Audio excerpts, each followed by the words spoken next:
Blanket as my first ever project. Hi my lovelies, here are some mistakes I made as a beginner crochet artist that could have saved me so much more time if I didn't make these mistakes. Alright, straight to it, let's get into the video.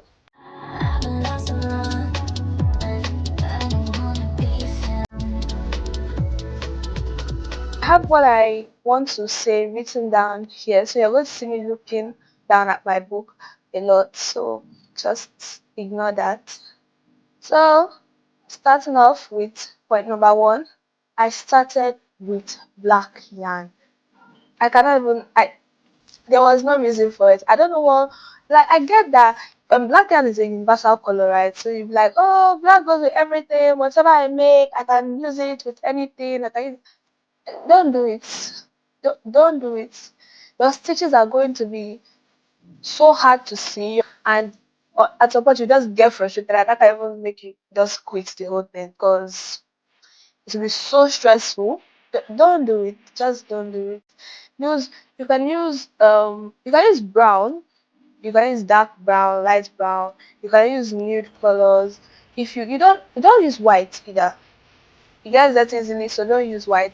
But you can use like other lights. You can even use gray. You can use, it doesn't have to be black. Black is just going to make your journey, your learning process a whole lot harder. Like, so don't do it. My second point is I started with a big project. I'm very sure the people that saw me learning at that time would just have been looking at me like, what do you really think you're doing? Because little ignorant me was busy thinking, I'll crochet a blanket. I'll crochet a blanket. That was my first ever project. A blanket as my first ever project. I want to believe that people you watching this video will not make such a mistake. I don't know. I really don't know what I was thinking. But in my head, it was like, oh yeah, a blanket is such a good idea for a first. It's not a good idea for a first project. In fact, a jacket is not a good idea for a first project. A sweater, no. Start small. Start with a scrunchie. Start with a coaster. Start with anything smaller. Don't start with a purse. Don't fly into bigger projects just because we want those things. So if like I just crochet myself a sweater, just crochet myself a blanket. It's not going to be a very good idea. You're going to get tired of that project very quickly, especially because you're just learning. You don't even know what you're doing. So point number three, not watching enough tutorials before I started. First of all, I even started with a bad idea, right? Wanting to crochet a blanket, but I don't know whether I thought I could do it on my own. Like I didn't need no instructions. I watched like maybe one video and flew right into it. And if I tell you right now, that was a disaster. You have to believe me. Watch a lot of videos on whatever project it is you decide to do, or you can just start with watching basic videos teaching you basic stitches before you actually go into making whatever it is you want to make. If you fly into the project, you dive in head on without watching enough tutorial videos, you're going to be stumbling back and forth and back and forth, and you're still going to end up watching those videos you didn't want to watch in the first place. So save yourself the stress, okay? Point number four, using a very, very, very thin yarn.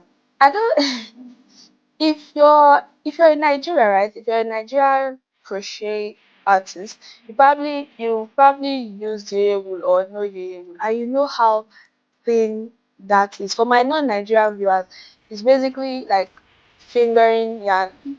Maybe even let's just say fingering yarn. It is so thin, and little ignorant me thought, yeah, that's the way to go to make a blanket with one strand of yeye wool, one strand of fingering weight yarn. If I slept there. I I slept in that project, woke up in that project, ate in that project, and I still was not going anywhere. So yeah, get yourself a thicker yarn. Like it doesn't have to be bulky blanket yarn, but like get yourself a moderately thicker yarn, like worsted weight yarn.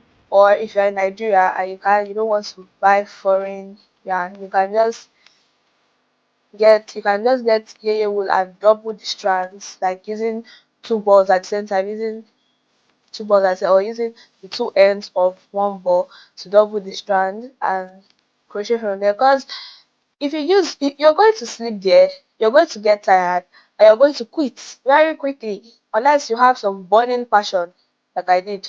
Then you stick around even after that. But for the most part, you're going to get tired and give up. So save yourself all that stress and learn with a thicker yarn.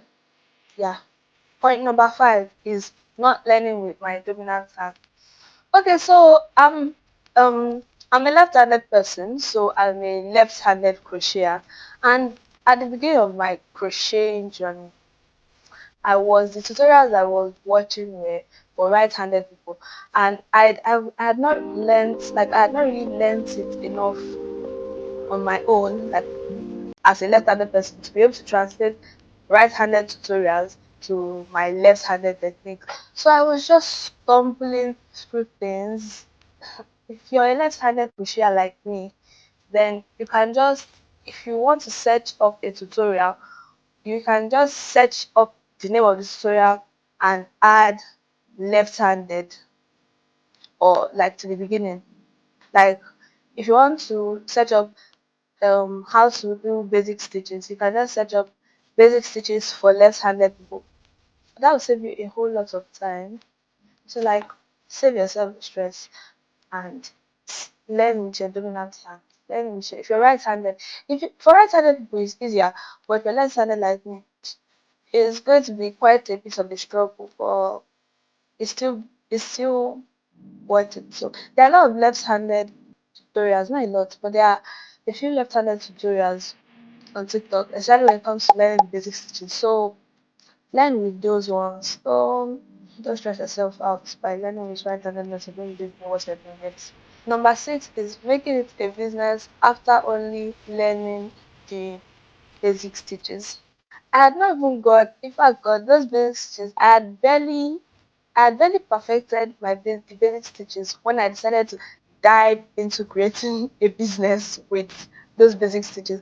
Of course, over time I learned better and I learned more stitches that I can now apply. And if I make this for people, I can make it more, unique. But at that, I don't even know what convinced me that it was a good idea to make a business after learning basic of basic stitches. A bad idea, I tell you. If you're going to make it a business, or even if you're not going to make it a business, learn as many stitches as you can. Don't just learn the basic stitches. Learn as much stitches as possible you can. It will help you a lot. Like it will help you a lot. It will make to make your things look more unique, more classy, more, people will be like, oh yeah, that's really cute. It will make things easier for you. So I'm telling you that right now. Learn more than just the basic stitches, especially if you want to continue as a business. So with that, we've come to the end of this video.